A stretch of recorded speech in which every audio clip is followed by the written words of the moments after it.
In this position, white is attacking the pawn on d5, but black is also defending that pawn. So how do we know if capturing the pawn on d5 is a good idea for white? Let's count. Usually you want to have at least one more attacker than your opponent has defenders. Notice white has two attackers, the rook on d3 and the bishop on f3. Black, on the other hand, only has one defender, the rook on d8. Since white has one more attacker than black has defenders, white will make the first and the last capture, usually a good sign for the attacker. White makes the first capture with rook takes d5, capturing black's pawn. Black captures white's rook with rook takes d5. So far, white has only captured a pawn and black has captured a rook, but white gets the final capture with bishop takes d5, capturing black's rook. Notice that both sides captured a rook, but white also captured a pawn, meaning white won a pawn from the captures thanks to having one more attacker than black had a defender. Let's take a look at another position. In this position, notice that white has two attackers against black's pawn on d5, the rook on d4 and the bishop on f3. Black, however, has two defenders, the rook on d8 and the bishop on e6. So there's two attackers against two defenders. When there is the same number of attackers and defenders, the defense usually has the advantage. The reason why is that although the attacker captures first, the defense captures last. Let's see this idea in action. After bishop takes d5, white captures first, taking the pawn on d5, so white is currently up a pawn.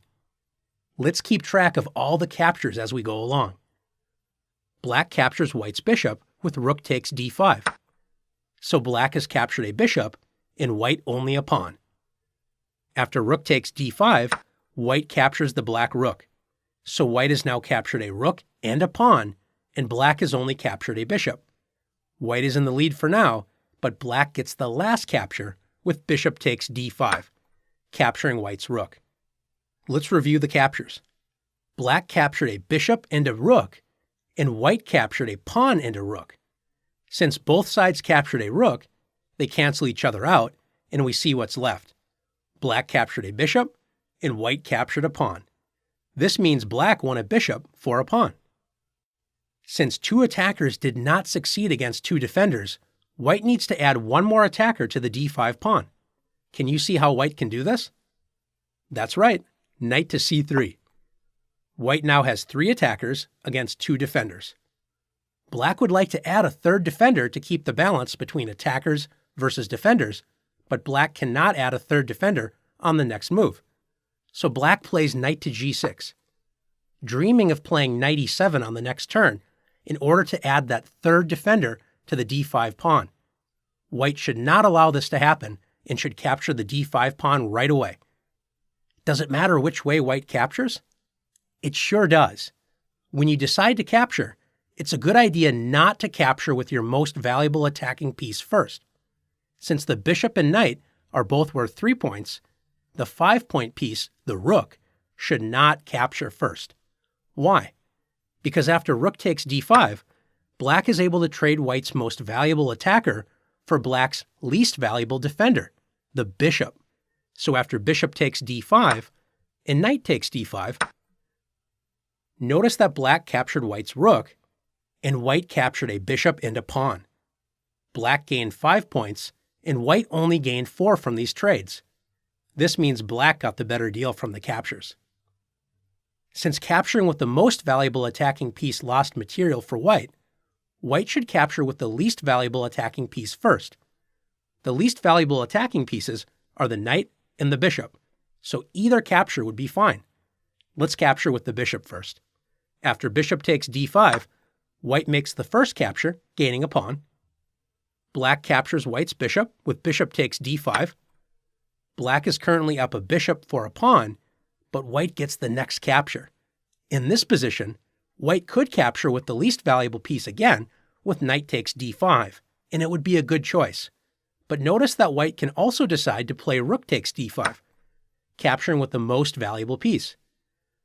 Why is it okay to take with the most valuable piece now, but it wasn't good a move before?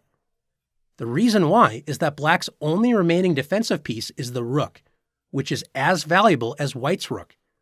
You do not want to capture with the most valuable piece when your opponent can capture with a less valuable piece, such as in the last example where white lost a rook for a bishop. After rook takes d5, black captures white's rook, and now white makes the final capture with knight takes d5, capturing black's rook. Both sides captured a rook as well as a bishop, but white also captured a pawn, so white won a pawn by counting carefully and making the right moves. Let's take a look at one more position together. Is it always true that when there are an equal number of defenders against attackers, that the defense will get the better deal from the captures? Not always. In this position, white has two attackers against f7, the knight on g5 and the bishop on c4. Black has two defenders, the queen on e7 and the king on e8. White captures a pawn with knight takes f7. If black takes the knight, the queen must make the first capture because the king would put itself into check by capturing the knight.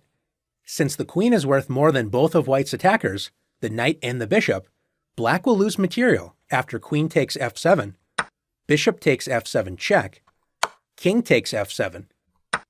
White captured a queen and a pawn worth 10 points for a bishop and a knight worth 6 points, so white gained 4 points from the captures. Counting is a very useful idea, but remember not to blindly follow the counting method. You always have to think carefully with each position. Now that you've learned the importance of counting, it's time to practice counting captures to your advantage.